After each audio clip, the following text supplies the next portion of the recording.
President Biden is set to address the nation tonight. It's a rare primetime address in which he's expected to make a direct plea to the American people for continued support of Israel and Ukraine. Reports say he'll ask Congress for $100 billion in aid to be divided between the war efforts in Israel and Ukraine, along with security in Taiwan and at the U.S.-Mexico border. Let's bring in Washington correspondent Kelly Meyer live at the White House.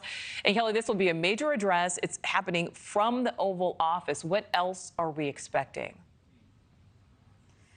Well, hey there, Nichole. Certainly expecting more on this. What the president teased was going to be an unprecedented aid package that he's going to be asking for from Israel. Some more signs that this could be in the works, as we just learned that his Secretary of State, Antony Blinken, was up on Capitol Hill this morning, meeting with bipartisan members of congressional leadership, talking with them about his trip to Israel and parts of the region, and briefing them on those conversations. So trying to build support around more support for Israel and potentially other parts of the world like Ukraine, Taiwan, and for the border, putting this all into one package. Now, that could cause some problems because some Republicans do not support additional aid requests for Ukraine, but they do or would support aid for Israel, Taiwan, and the border. So some of them might fight for those to be separated. But we're going to pay attention to what the president might put forth tonight. We're hearing it could be in the ballpark of $100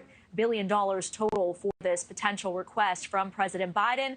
We're also likely going to hear more from him about his trip. He's coming back, just getting back late last night from Israel. We're told that he was working on this address while on the plane and over the last several days with his close aides. This is going to be talking about the terrorist attack by Hamas on Israel and Russia's ongoing war against Ukraine. He's going to share some of the stories of his visits with first responders and the families of the victims and the pain that he says those here in the States are feeling, and just the impact on our global security and national security, what this all means for Americans back home, and of course, what additional aid the U.S. is providing. We're seeing the U.S. military and Navy moving over another warship into the Eastern Mediterranean, the USS Mount Whitney, being deployed to add to the already two aircraft airstrike carrier groups out in the Eastern Mediterranean. Now the USS Ford and the USS Eisenhower also there. So we're paying attention to what more